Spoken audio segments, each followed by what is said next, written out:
লবণ নাই তো কি নাই, কালকে লাস্ট ছিল, কালকে দেওয়া হয়েছে, কালকে খাইয়ে গেল হাতিগুলো। কালকে দল বাইরে ছিল না 19টা। জলটা আসলো না? হ্যাঁ, কালকে সেইতে তোমার মোটামুটি 3টার থেকে হাতি সন্ধ্যা অবধি ছিল দল হাতি। মেজি গাড়ি আসছিল তো, অনেক দেখছিল পুলিশগুলো। কালুরা আসছে, ওরাও পাইছে।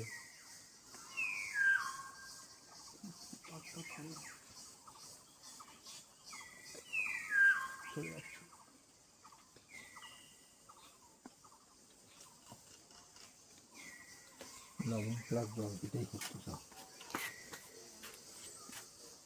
এমনি তো পুকুরে জল তো হাতি খায় না তো, নোংরা থাকে না। স্নান করতে একটু যদি পরিষ্কার করে দিত না পুকুরটা জল দিত